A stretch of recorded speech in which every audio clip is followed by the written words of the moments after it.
Welcome to our brand new program called The Body and the Mind.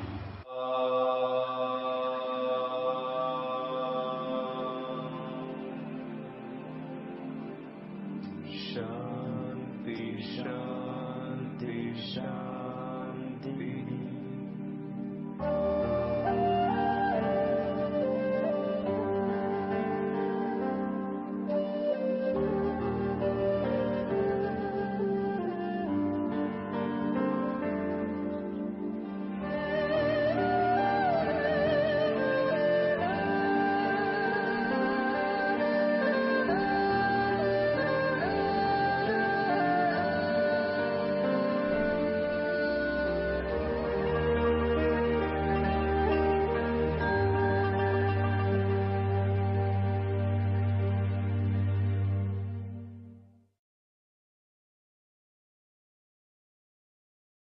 As far as this program is concerned, we are going to eyeshadow yoga. This is a program not only for mariners, but it's also for those people who love their life and career. We are honored to have with us Mr. Sanjeev Krishna, who is also the director of Oriental Yoga Sanctuary, and he's the patron and the founder of Rhythm of Life. We're going to ask him about yoga and all sorts of our doubts in concern with yoga, because in our lives we run around for money, business and whatnot, and we never ever care for our body. We are busy with so many other things. Early in the morning you work out, especially for us, we live in Dubai. The traffic, the business, you eat at the wrong time, you eat at the right time sometimes, you go back, no time for your family, it's a mess. Of course it's high time we think about our life and care for our life, and we should really love our life and career. Mr. Sanjeev Krishna, welcome to the show. Yeah, thank you, Srijit. Yeah. During our casual discussion, the moment I walked into your office here, people, there's a confusion in the industry or around the world. What is yoga? There are several definitions, and the mythological or the way they describe things to people, especially for the marine industry, our industry, where our channel is focused. It's ship owners, ship builders, converters, marine, oil and gas. They're all busy people, and with the amount of stress they have, and especially in Europe or Australia or India, okay, fine, but the other parts, they'd like to know, what is yoga? Yeah, it's a very good question. And yoga is actually today a universal name. Mm-hmm. And many perceive it in different perspective, Yoga, basically, if you ask me, I would like to say, yoga is a wonderful knowledge that helps every human being in this world to enjoy every moment of their life. Mm-hmm. In other words, I would like to say, yoga is a manual of a human personality. We all go to school as a child. We send our child also now to schools. We teach them all the knowledge that they need to gain in life, whether it is to develop a business, or a job, or an engineer, or a doctor. General knowledge. They learn everything about it. But you see, today there are millions of people with millions of rupees. Yes. But they can't sleep properly, can't eat properly, no values, no relationships. And finally, they land up their life as a wreck. They are like a machine. What is happening is, the real essence of knowledge has not been given to a child. Mm-hmm. In the process of giving the child the education, or the job, or anything for that matter, we only help them to gain financial health. Uh-huh. But financial health is not everything. Okay. First of all, we need to know how to maintain our physical and mental health. Okay. Physical and mental health is not taught anywhere. Though we have some model science and some activity as yoga they term in schools, just as another exercise like a cricket or a football or any other game, they treat yoga as only as an activity. Uh-huh. The real in-depth meaning of yoga is to help a person understand how to maintain his physical and mental health. When a person is able to maintain his physical and mental health, then he can use his financial health in a much better way. But just financial health without a physical and mental health does not serve the purpose. Okay. So the person does not enjoy his life. So yoga basically is a knowledge that we need to imbibe to every human being in this world to learn how to take care of the day-to-day life. In other words, how to manage their lives so that they can enjoy every moment of their life. This is what is the real in-depth essence of yoga. Coming to the aspect, it would be good for a person to understand a human personality. Because even if you want to operate your camera or a mobile, you need to know how to use it properly. The correct way. Correct way.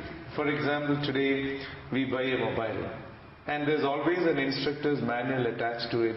In all languages, if you see, they send. But how many of us really go through it?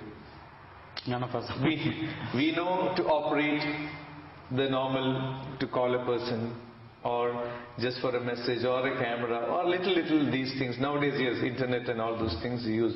But in spite of that, there are plenty of other applications. Yeah. Likewise, human being has plenty of potential. It has immense potential, but we hardly know the capacity. Right. And yoga is one knowledge that helps a person to understand every aspect of his personality, wherein he can be a master of his life. Today we are mostly slaves, not masters. Right. We are a slave to some habit or this or that, or something to drink or smoke, or anything for that matter. It can be chocolates, it can be anything. So what is happening is you are basically just getting conditioned to so many things, because we ultimately do not know what is the real aspects of the personality. So to give a little in-depth knowledge about yoga, I would like to always say, we need to understand the 5 dimensions of a human personality. Dimensions of the human personality. Yeah. We see it as only one entity. A person is there, he is laughing, he is eating, he is sleeping, he is drinking. That's it. That's it. But what is the intricate aspect that makes him do all these activities is what we need to understand. Okay. For that, in yoga we have this called the 5 dimensions. We call it as the Panchakoshas. Panchakoshas. Yeah. The first aspect of a human personality is the body sheath or food sheath, we call it. Okay. See, today a body for a human being, if you see, if it is not having the breath, yeah, okay. When the breathing is not there, how long can you keep the body? We are finished. In 1 day, 2 days, you have to dispose it. But we see the physical body, we don't see the other aspects of it. Today we see only a body, and total focus today in this world is only for the body. Right. Beauty, health, facilities, all these things is aimed for the body, mainly. Body with the breath is life. Right. Body with the breath is life. But body with the breath alone is a living vegetable.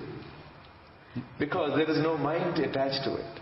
There are so many people living in the world, but they can't move, they are unconscious, there are so many problems. The health-wise, they can't do anything. Paralysis. So, body is one, we call it as the food sheath. The air sheath is the pranayama, the breath awareness, or air sheath we call it. Third is the mind. The mind. What is this mind? Mind is basically a sense of perception. For example, a child, a small child, mind always operates with 2 things. One is it has always desires. It's a sense of perception. So its thrust to do things is by desire. Curious. Yeah, it wants to achieve things. Second is reflection and recollection is other aspects of the characteristics of the mind. So we are going to the intricate aspects of the mind to understand how we can use it. So for a child, for example, the child wants to touch a flame. It looks very beautiful, bright. It wants to touch the flame. It goes and touches the flame. It has understood it has become dangerous. It has already hurt. Next time it will not touch the flame. Now the sense of perception of the child, according to its mind, it's got a hurt feeling.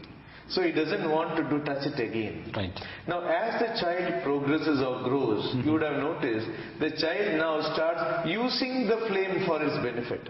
Right. So along with the sense of perception, there is an evolution happening in the human mind that's called the understanding sheath or intellectual blend of mind. We call it as the Vijnanamaya Kosha. Okay. Today we are all a patra. Patra means an entity wherein we have gained so much of knowledge according to our sense of perceptions. As a child, my parentage has given me so much of knowledge. My schooling has given me so much of knowledge. My teachers have given me so much of knowledge. My sufferings or pain or happiness that I have undergone has given me so much of knowledge. And today, all of us have a beautiful software already set in. And today I look to the world according to my understanding. Okay. This is where we have all the problems today. One person says what I say is right, you say it is wrong. There we have a clash. Friction. And when I can't accept a person or a situation or a circumstances, automatically your sense of perception starts showing in emotions. It gets disturbed. So whenever you are not able to accept a situation or a person, these agitations, we call it as different forms of emotions. It starts showing in anger, hatred, happiness, sorrow, frustration. Immediately it shows in your breath as breathing difficulty, fast breath, and sometimes you can have palpitations and your body starts vibrating. So basically your understanding is what triggers the emotions, what triggers your mind, and what triggers or manifests in the body as uneasiness.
You feel so sick and... Yeah. Today basically if you see, the world is suffering not because of famine or war or anything.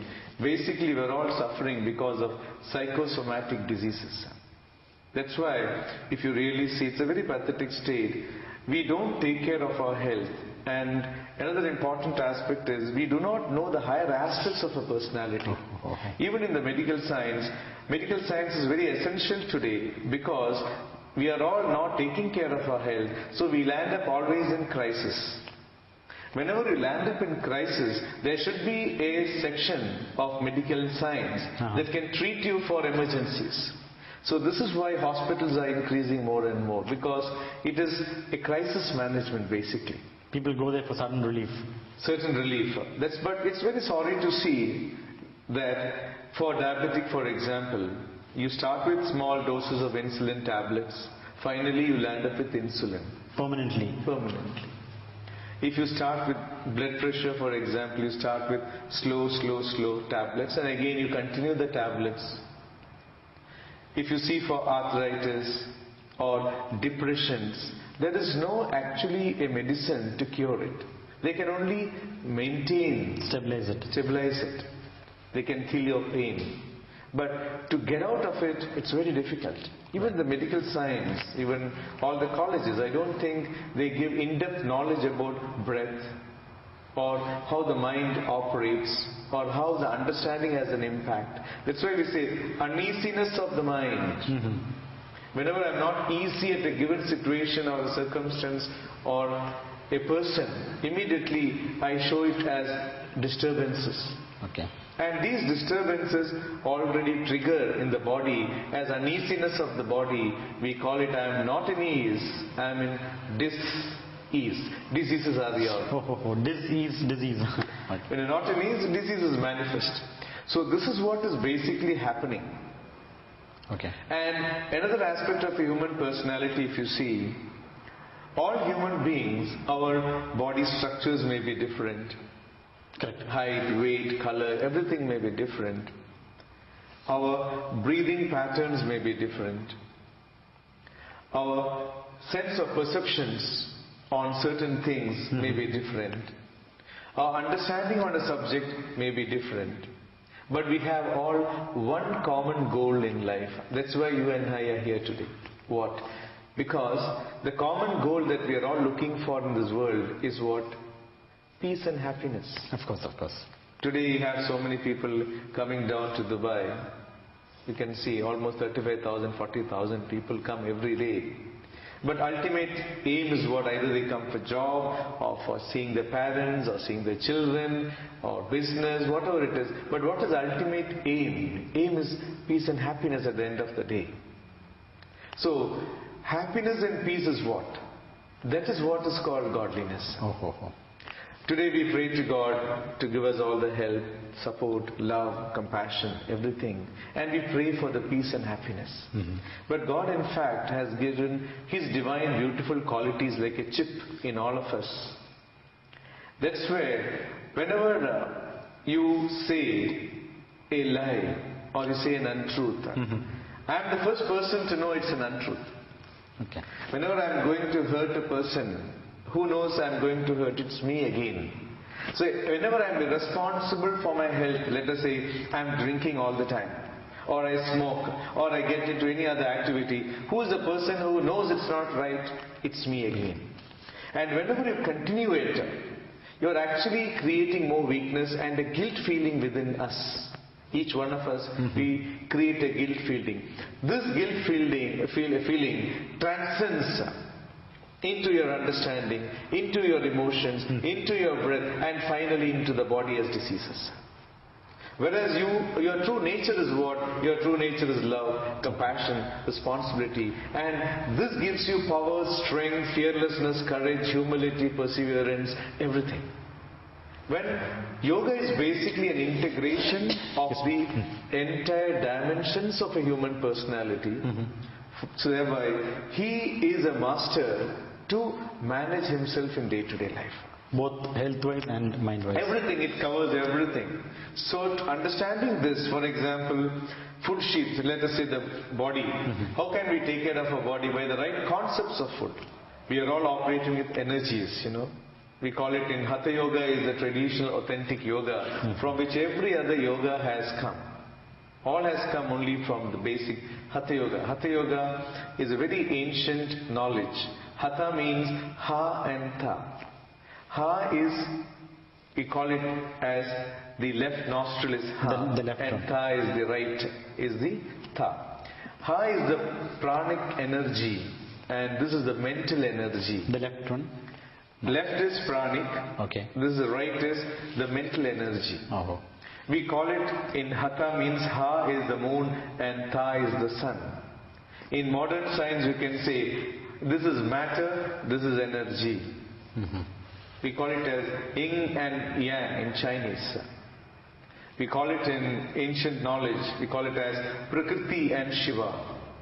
In yoga it is life and thoughts, the consciousness. But let me just interfere in between. Where did it derive from? Which country did it come from? Or how is this all about? Did it erupt from India or? Actually, if you see, thousands of years back, we have had a wonderful culture. And this knowledge has been there for thousands of years back. Earlier itself. In India it was there. India, if you see, was a country that was abundant with every other things, like your agriculture was abundant. And we always had time. That's what I feel. Always had time to look into other higher aspects of human personality. Family as well. Everything, if you see, for example, today, when you have a child, for example, you always think about good things for your family, for your children. So whenever you have got some good ideas that comes into you, will you not teach it to your child? Of course, of course. Will you not teach it to your student?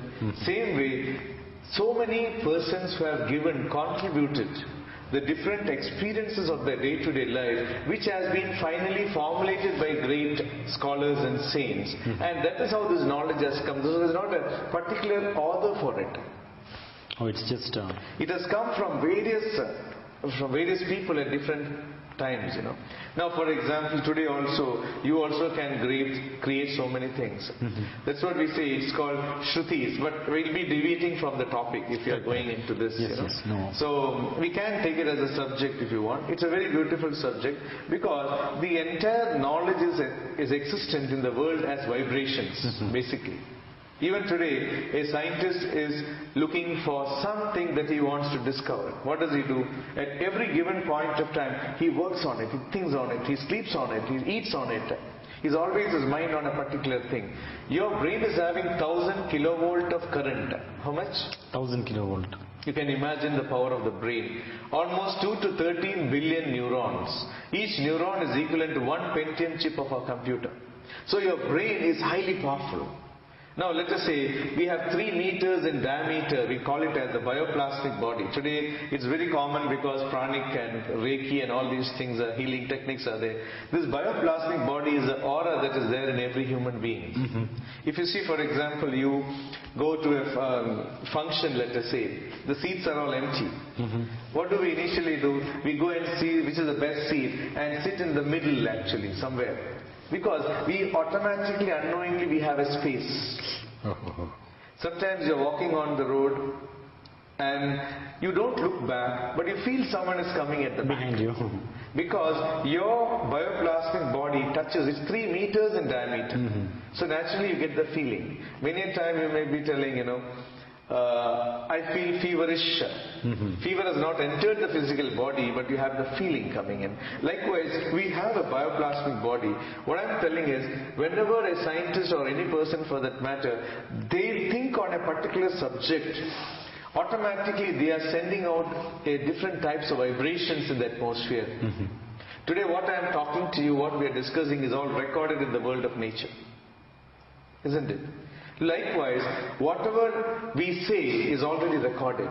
Whatever has been said is already existent. Now, similar type of thought vibrations, whatever you has there in this world of vibrations, and whenever you are looking for such thoughts, you attune to those vibrations similar to what you are thinking. And at a certain point of time, it transcends through your sense organs. You get it through your mouth. Poetry comes like that. It not comes all the time. So, like different, at higher level of consciousness, people have been thinking about certain things. And this is transcended and they have written in various verses form. We call it as the Shrutis.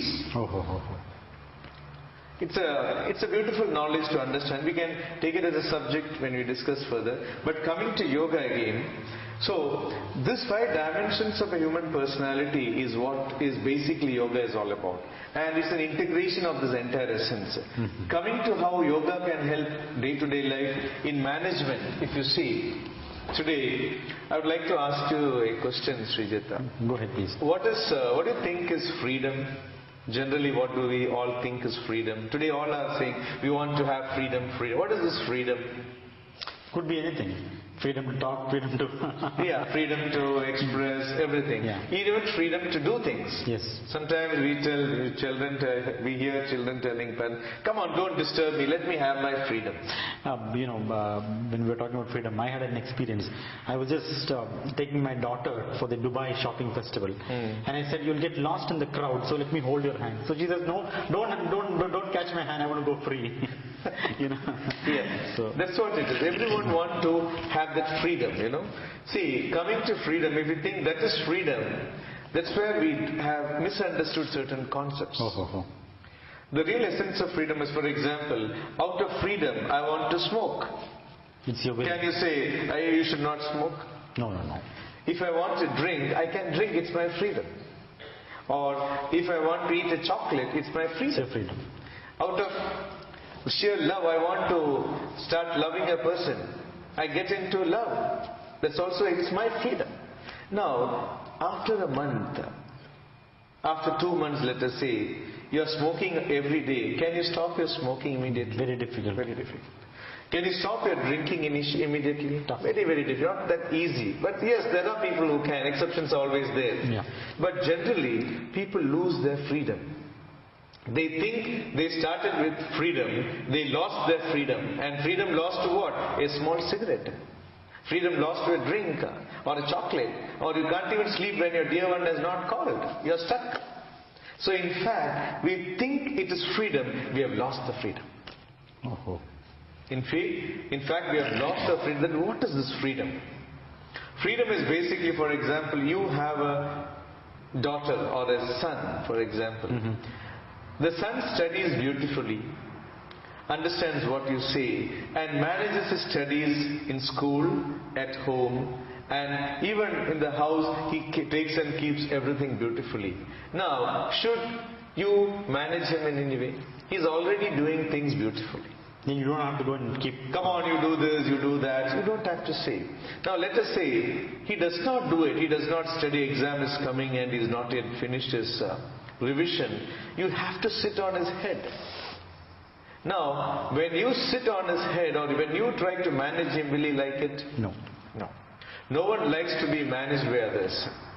But if the child does not want to be managed, what the child should do, learn to manage herself or himself. When the child manages, what does the child get? Freedom. The child gets the freedom. Today if you see, driving on the road, if I manage myself beautifully on the road, should the police manage me? No, no, no. Not required. Department need not manage me. If a husband manages himself in his life, Okay. wife need not manage him. Where are you going? What is this? Whose call is that? She does not check that. If you are managing yourself beautifully, she will not manage you. And what do you get? You get your freedom. Vice versa, wife manages herself beautifully, then you need not interfere. And there is a sense of understanding. That's what this is management. An employer or employee. An employer manages himself beautifully, does beautifully things accordingly what he has to do. Employees need not try to manage him. Correct. Vice versa. So, whenever we learn to understand the essence of management, what do you get? Freedom.